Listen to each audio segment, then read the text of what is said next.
don't know how these guys feel, but I think all of us played our best in this piece. Like, for me, I played this better than any piece I played all year, and I'm in this band, the concert band, and in Red Jazz, but like this piece, I don't know what was, it was like, just like I played it better than any other piece, and I think that goes for everybody else. Yeah, it was special to you. Yeah. It really was.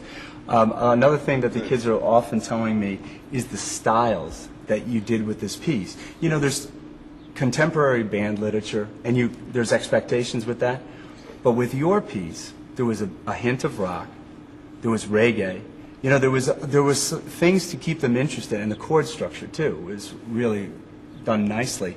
It just kept them very interested in the piece the 3 weeks that we prepared it.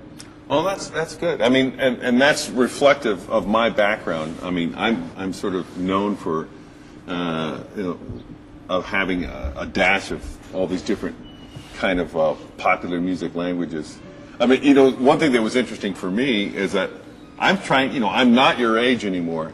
Like, part of me feels like I can remember very much what it was like to be, you know, in middle school and what kind of music interested me. So I'm trying to keep it something that I think is interesting. But I'm projecting back, saying I think this will be interesting to these young musicians. Of course, I could be very out of touch too. No, if your heroes are Jimi Hendrix and the Beatles and Eric Clapton, they all know those recording artists. Yeah, and by the way, I mean, you know, I have other heroes that I don't want to overshadow or overlook, you know, more of the classical things. I mean, Stravinsky is a huge hero of mine.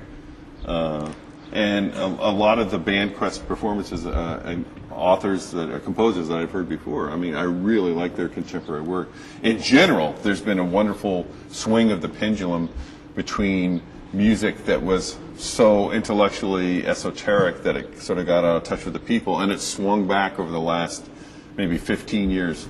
So more and more composers are writing music that's a bit more like mine, where there's touches of vernacular and popular music. I mean, people more wise than me are always reminding me that in Bach's music, you know, he was using beer drinking songs as themes, things like that. So there's a long history of more, quote unquote, more serious music reflecting popular music and folk music at the same time.